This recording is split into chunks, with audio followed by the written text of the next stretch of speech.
More lamb fries? Eat them while they're hot. Andy, that's your third order. I am hooked, Elizabeth. Call me Mr. Lamb Fries. Now there's a man who knows when he's got something good in his mouth. You polish off that plate and you'll break the record. 28. That one makes 26. Stand back, everybody. The record falls tonight. Look at him go. I believe he's right. I believe that record will fall tonight. 27. It stood at 28 for nearly 2 years now. That long? Go for it, Andrew. 28. That's a tie. 29, the new record. And he's still going. I thought that record was gonna last forever. Most folks just don't seem to have a taste for testicles no more. Testicles? Yes, ma'am. Sheep balls. That's right. Tell him why yours is so tasty. Well, the trick is you've got to clip them off way up high.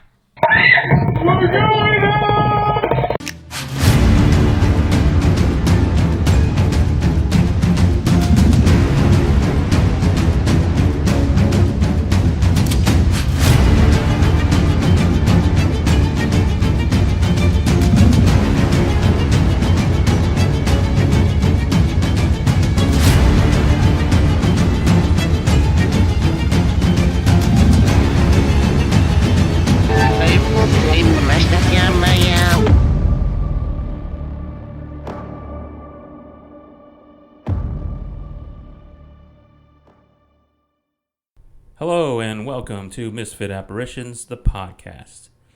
Thank you so much for joining us. I'm Don. And I'm Ernest. And we are your hosts for a journey to an historical location known in paranormal circles as being haunted. You can reach us at misfitapparitions.com and please follow us on Facebook, Instagram, Twitter, and our YouTube channel with the handle at Misfit Apparitions. The podcast can be found on Spotify, Amazon Music, iHeartRadio, Google Podcasts, Pandora, Stitcher, and CastBox. If you enjoy the podcast, please consider giving us a like or thumbs up and let others know about us. We would really appreciate that, and it would go a long way with the team. It also helps the podcast get noticed. If you have any comments, concerns, questions, please drop us an email at mapod@misfitapparitions.com or ask us directly from a social platform that you feel comfortable using. So, Ernest, you went to Dallas this past weekend. How was that? Yes, I did, Don. It was pretty good. I was out there for entertainment, you know. What kind of entertainment? I was actually going to play golf, and then actually went to a Dallas Cowboys game. Nice. They were actually playing the Houston Texans. Oh, So- we still have a team here? If you want to call it a team. I don't know. If you're a fan of Houston, I'm sorry. I'm not. So you have a story to tell that you kind of teased me about before we started recording, something about ghosts in Dallas? Yes, I was staying at the future in-laws house, and they just, we were just sitting around, started talking about stuff, and they had told the in-laws, like, hey, he is a ghost hunter. He goes out and hunts ghosts and stays at different locations overnight and tries to capture things. And then they started talking about their grandma, and on the chimney they have this ornament that I guess plays music, or it has a chime or whatever. And they said when they put it up recently for the for their decorations, that it went off, and then they noticed that there was no battery in it. So they were like, okay, well, maybe grandma's here. And as they were telling me this story, I said, I don't mean to freak you out. I said, but in the corner of my eye, I looked to my right. I said, and I saw this dark shadow just walk right in the hallway, because their hallways like pillars, like, I don't know, different pillars, but it's like a hallway leading to their garage. And before they even started talking about it, I had already seen the shadow. And they were like, oh, we know somebody, or, thinking it's grandma that's here. But the strange thing about all this is that they have 2 dogs, beautiful dogs, one cinnamon and one sugar, and they would not get near me. They would just growl in a soft growl and bark. I'm gonna go over here. No, go ahead. So yeah, I mean, even my daughter had a friend go with us to the game on Sunday, and he walked in, and the dogs were just like lovey-dovey, and never met him before. But with me being there, they just didn't want to be around me, which I thought that was strange. But that was my ghostly thing over the weekend. Well, let me ask you a question about those dogs. You've obviously been around those dogs before, right? Yes, I have. They were friendly to you? Yes, this was a year ago. But this time, since you first saw them, they weren't. They weren't. I mean, they still came, around me, but it took like pulling a tooth out to get them near me. But they would just like look at me strange, and the little growl, and then the barking, and yeah. I couldn't even move. Like if I move my chair, or if I get up from the couch, it was just like bark, bark, bark. I was like, oh my gosh, this is strange. So another question, a follow-up. The last time you saw those dogs, was it anytime this year? No, it was in 2021. Interesting. That was, October of 2021. Well, that's cool, because this is going to lead into something here that this location that we're going to talk about, it lends itself perfectly to what happened to you. And we will talk about that a little more, but I'm going to get into it. All right, so we're going to talk about one of the favorite locations we have been to, Haunted Hill House in Mineral Wells, Texas, which is about an hour drive west of Fort Worth. What a place, wouldn't you say so? Yes, it was, I think it was one of the first ever investigation that I was kind of like hesitant, because just being in that house and... Okay, stop. Okay, sorry. I was all going to get in there. Because we have some pretty good stories that we're going to tell here at the end, but let's talk a little bit about the history first. All right. But anyway, that investigation turned out to be one of our most active, and I think we're still, or at least there's probably still stuff that we haven't reviewed. So it was exciting. It was a little scary, tiring, a little cute, and with coincidental negativity that continues to this day to affect everyone who attended that night. Perhaps with the exception of Mike, who, let's be real, he's not completely human. No. But we'll save that discussion of our individual after effects Haunted House had upon each of us for a little later. All right. So in 1877, a man named James Alvin Lynch, a livestock owner, he relocated his family from Denison. Because the family was miles away from a water source, they traded oxen for the services of a well driller who drilled a well on their property. Concerned about the well's water's taste, the Lynches had their livestock drink it. Eventually, they did consume it regularly, and soon James and his wife Armanda, both of whom suffered from rheumatism, began feeling healthier. Word quickly spread of the water's healing properties, first with neighbors seeking a drink from the well, to hundreds of strangers arriving, asking about it. The water's growing popularity led to the formation of the town, Mineral Wells, in 1881 with Lynch as its first mayor. As more wells were drilled, the most famous being the Crazy Well, it was discovered that most contained lithium, a treatment for mental and mood disorders. Hill House was constructed by Mineral Wells' first pharmacist, Cornelius F. Yeager, sometime during the latter 19th century at the base of East Mountain, a mountain where Kiowa and Comanche Indians once roamed. A modest-sized Victorian mansion with 5 bedrooms and 3 bathrooms, it contains 3 of the first discovered wells in the area. The house served as a makeshift hospital and remained originally occupied by Fanny Yeager Kyle and her sister Susan Deborah Renfro. In 1924, Fanny passed away in the house. In 1928, her sister died, also in the house.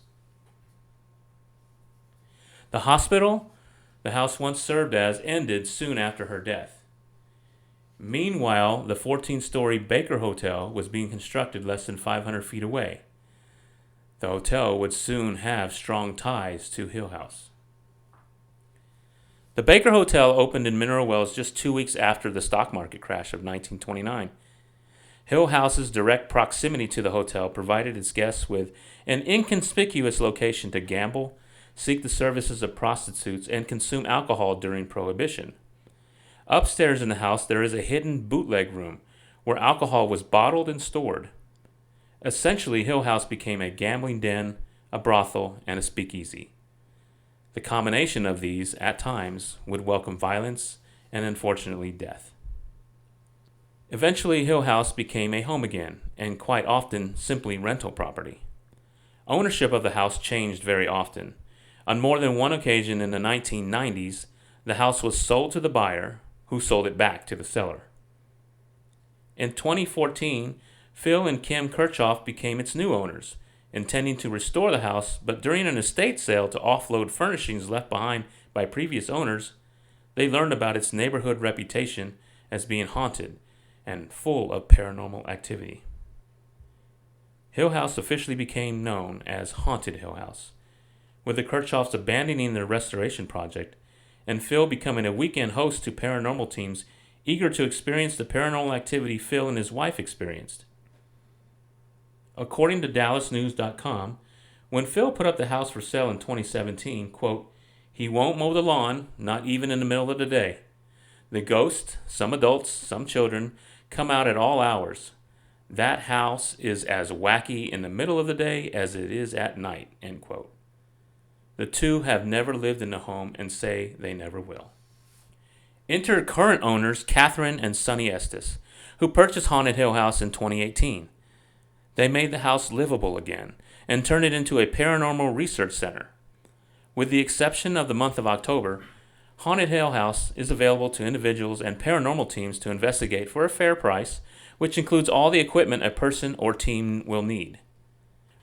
Regarding investigation, the TexasBucketList.com reported that Kathy and Sonny check every investigation for authenticity. Kathy explains, quote, "We go through our cameras and we go through everything, and we watch them. We zoom in on them. We make sure that they're not doing it, that no one else is doing it. If we do see that someone is making up things in the house for a YouTube or TikTok, and we catch them faking things, we will not promote them. We will not share their videos as evidence, and we will also not allow them to return to the house. We take this very seriously, and it's not something to be faked, that this is to us as research and like science. We take it very seriously. And people that play around for fortune and fame, we don't appreciate those kind of people coming here," end quote.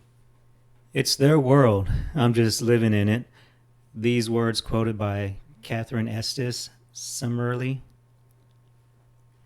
describes how she manages her time in the house amongst the reported 9 residential spirits.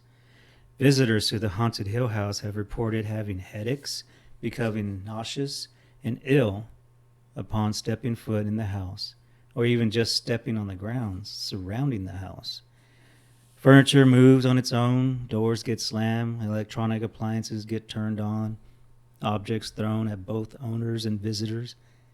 Some visitors have experienced being physically assaulted from becoming scratched, bitten, and in one case thrown off a bed. So who were some of these people who are now spirits or entities?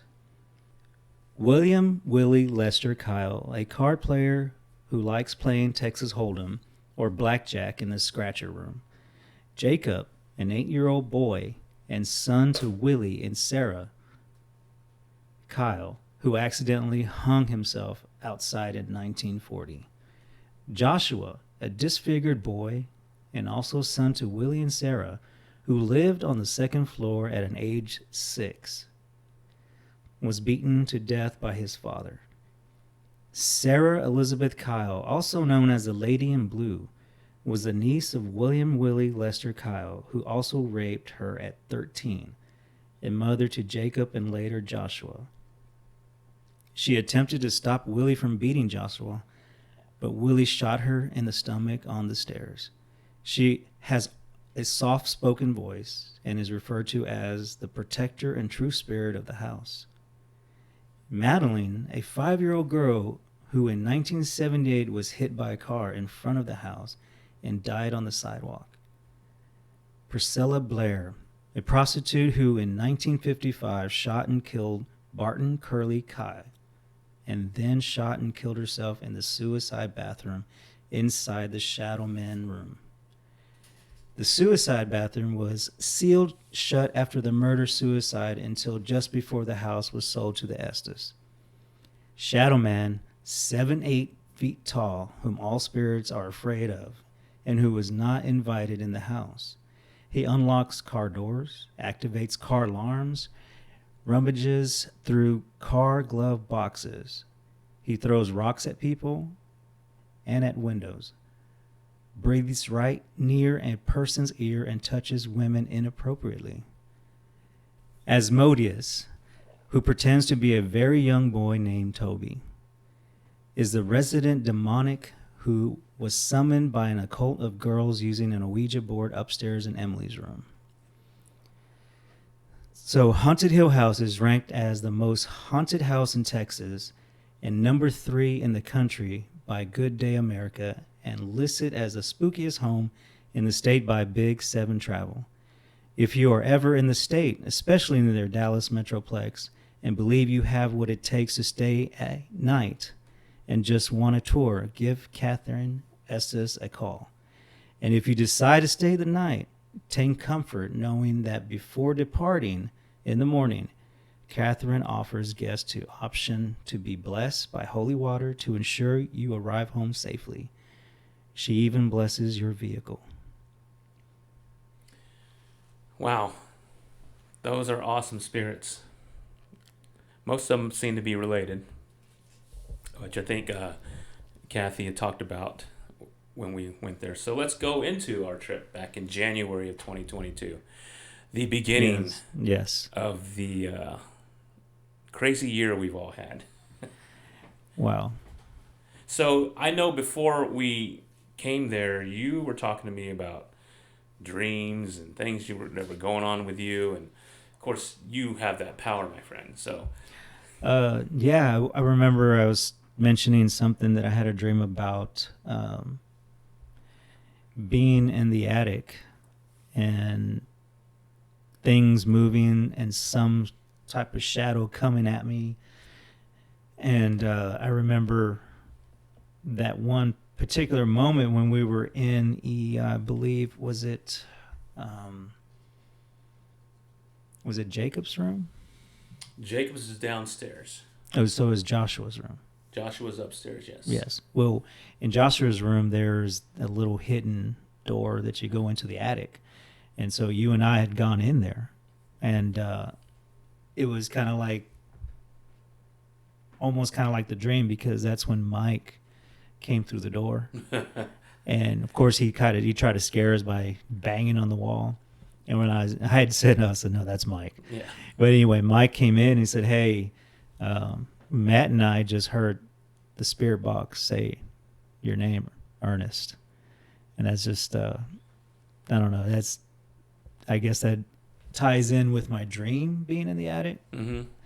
So well, our EVPs caught also. Yes. You left the recorder up there, probably forgot that it was in Toby's room. Right. And analyzing that was like opening up a birthday present that you didn't expect. It was no. I think if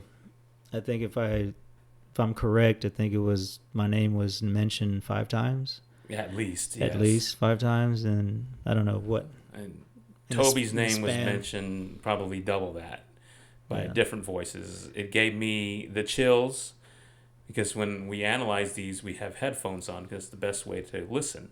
Right. So I'm listening to this and I'm hearing Toby's name called out by different voices, and the hairs on my neck are standing on end. I'm looking behind me. It just kind of put a little fear into me. Yeah, that was unusual, but you actually probably saw Toby. Um, I think I may have. I just know that when you and I were in the attic, we were sitting down, and I just happened to glance to the right of me, and saw these two green eyes in the corner of the attic, and of course, there's a video out there of me swaying back and forth, because I'm trying to figure out, is this a glare or some type of light? And that's when I had told you, I said, I see some green eyes over there. And I believe you had bought a book and from some author that stayed there or investigated there. And then, yes, there are also in the resource list of this podcast, because I referred to those, their writings, but they do talk about the green eyes. Yeah, and that's when... And that was before... I read the book after we left. Right. So I had no clue. So, yeah, I didn't either until I saw the eyes. And, we left there. And then I think whenever you read it, that's when you had sent me a text and said, dude, the green eyes are in this book that I'm reading. So it kind of... Yeah, it's wild still looking at the video, because we knew there were cameras there, but I didn't know where they were. I didn't pay attention. It didn't bother me or whatever. But we were sitting with our backs toward that camera in Toby's room, and you're moving because you're looking behind a wall. Right. There's like a half a wall in this room, and behind it is very, very little space, and it looks like that's where you were looking. Right. I mean, nobody could be in there. You'd have to actually crawl in. You couldn't. There's no, standing. Yeah, you have to crawl in where I saw those green eyes. Yeah, that was interesting. I just, my reaction to it was kind of classic too. I just said 2 words: "Shut up." One other time that I remember that was interesting is when your daughter and Cole walked in while we were in Toby's room. This was a different time of the night. And as they walked into Toby's room is when we heard some type of scratching. Mm-hmm. But then we figured, it's something that was... It sounded to me like demonic. I didn't capture what it said, but you could just hear. And then that's when you said, "Did y'all hear that?" And and then I said, "Scratching, right?" And my daughter said, "No, that wasn't scratching." No, yeah. And I said the same thing, scratching. And we're all looking down. That's where the bootleg hallway was, mm-hmm. where we heard the noise. I said that. And so that, that was an interesting piece of evidence there that we caught that's on our videos. And before that, there was also some scratching that we heard in the bootleg room. But that you and I were by ourselves, and we actually mm-hmm. walked to the bootleg room, and then we kept hearing it. Yeah. That sounded like scratching, because there's a chalkboard in that hallway. Yeah, that's right. On the wall, and I was like, that's like scratches.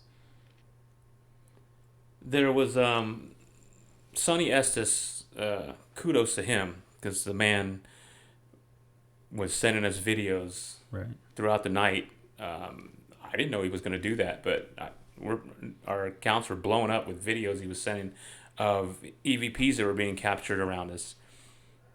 And in one he sent to us, we went to Priscilla's room, and there was a voice. We didn't hear it, but it's recorded on the camera that says hi.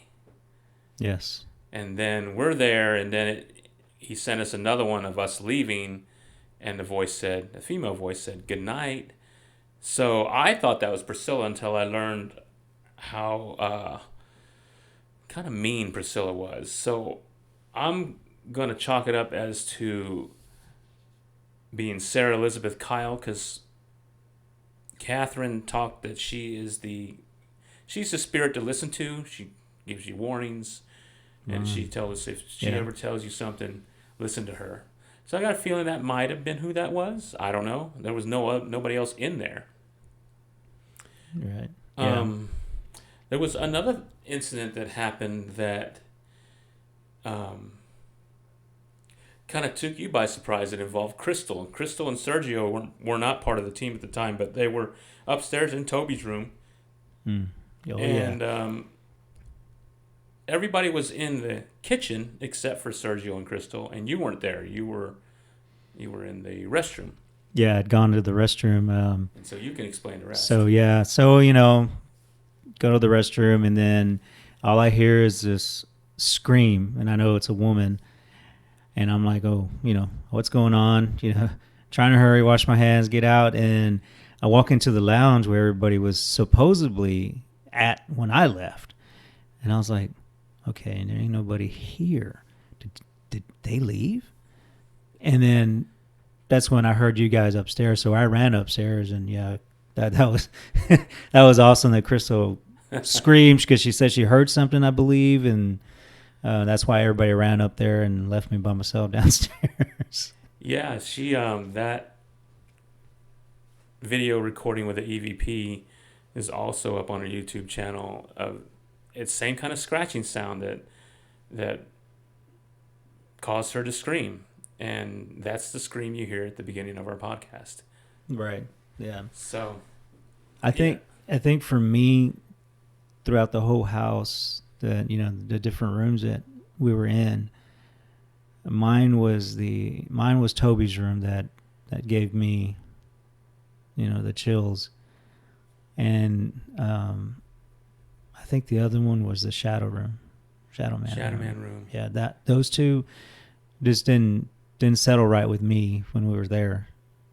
I don't know why, it just didn't.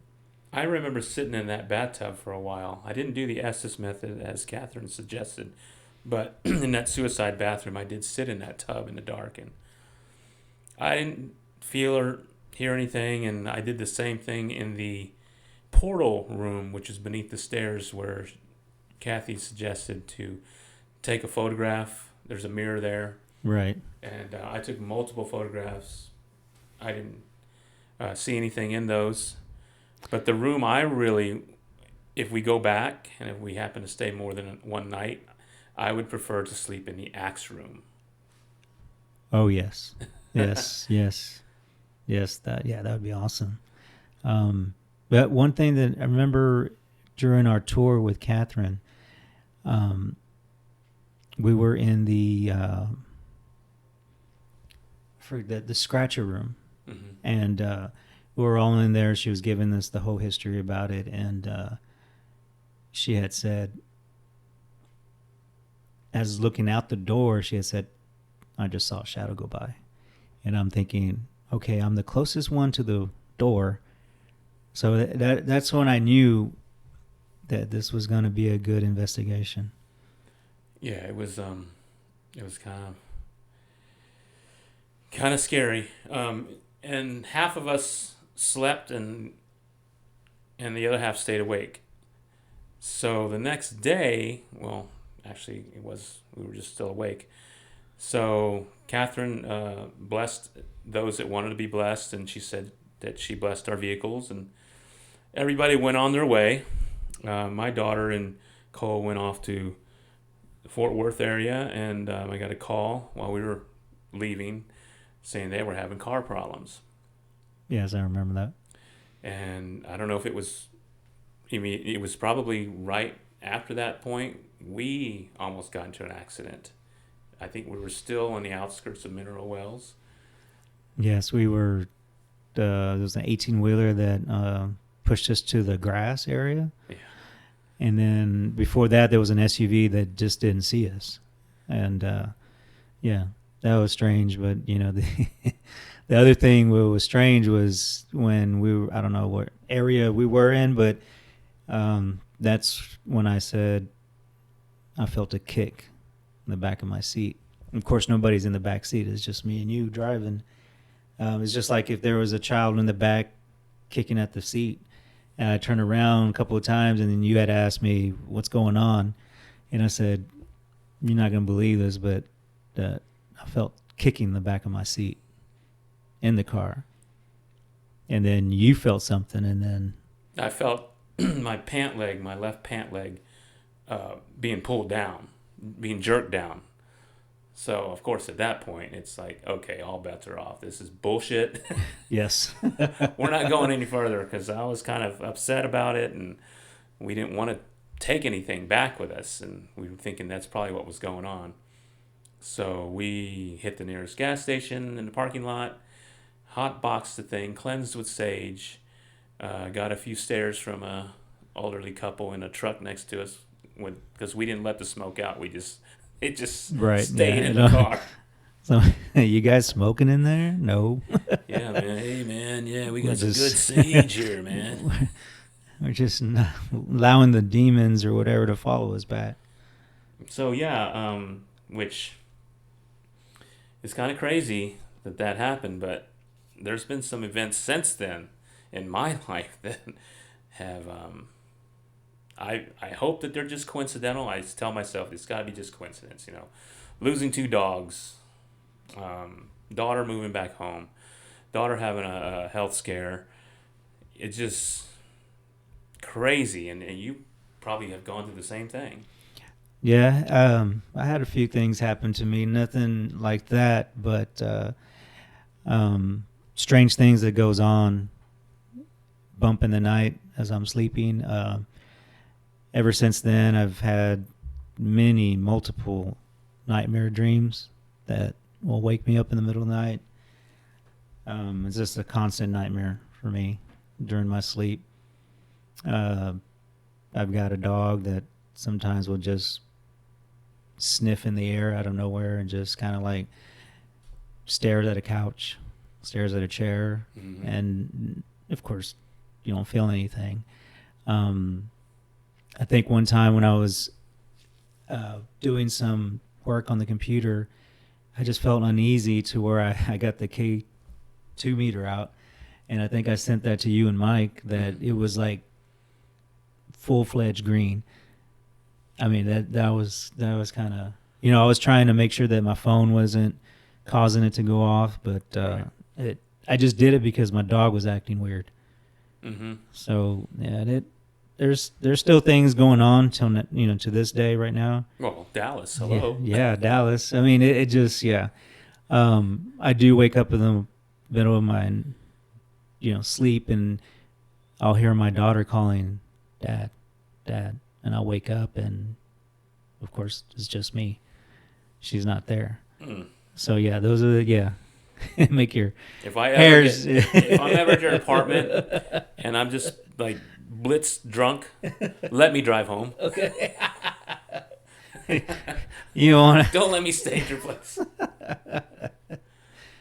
But and there's 2 people that were with us that night, and ever since that night, those 2 people have told us that they argue every day since that trip. That's wild. That is wild. friggin' wild. That's 11 months ago, 10 months ago. So I don't know. We talked about going back. I still would like to go back. Maybe that is what is needed. We are going back. We will go back. Yeah, I'm sure Kathy would love to have us again. Yeah. But this time, multiple nights. I'd like to be able to sleep there. Yeah. I'd like to be able to sleep That'd in a be bed. yeah. Because you can sleep there. It's furnished rooms, so you can Right. certainly sleep there. And like some places in the Northeast that are really, really popular, that if you stay multiple nights, you're expected to leave for several hours while a tour is conducted. At Haunted Hill House, Kathy says no. You stay the night. You stay all day if you want. Yeah, that'd be cool.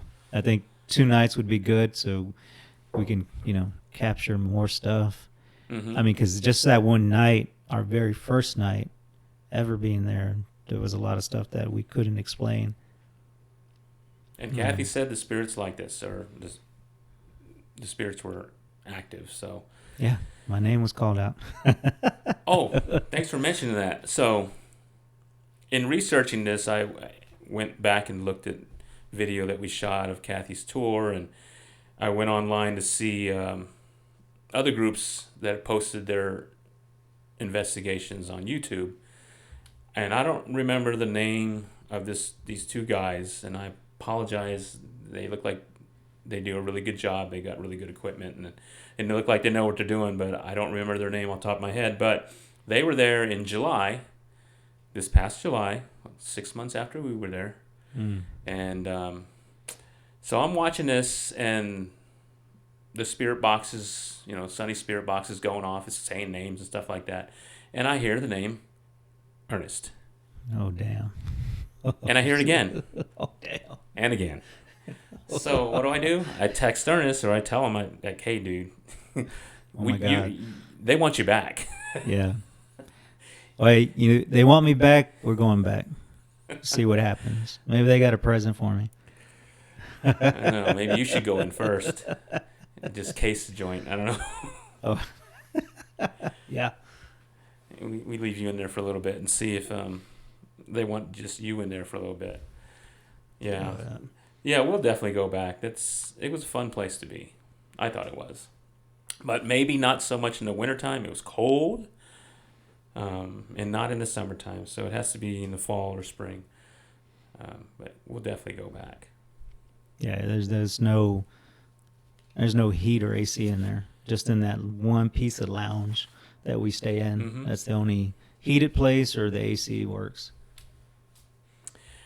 All right. Well, we're so glad we were able to tell you guys about this place. And if you're ever in the area, look us up, and who knows, maybe you can join us. Or next time we decide to go and we post it, perhaps you can join us. We always love having people come out there. I mean, if you can pay your admission, which the more people there are, the less it is, be happy to bring you along. All right, so let's thank our listeners and wish them a happy holiday, since this podcast will be the last before December 25th. Yes, Merry Christmas. Happy Hanukkah. Happy Kwanzaa. Merry Festivus. If or however you celebrate this time of year, Misfit Apparitions wishes you the very best. Yes. To you and your family. Our next episode is going to be a special one we are very much looking forward to and hope you will enjoy listening to. Until then, see you next time on the podcast. Goodbye, everybody.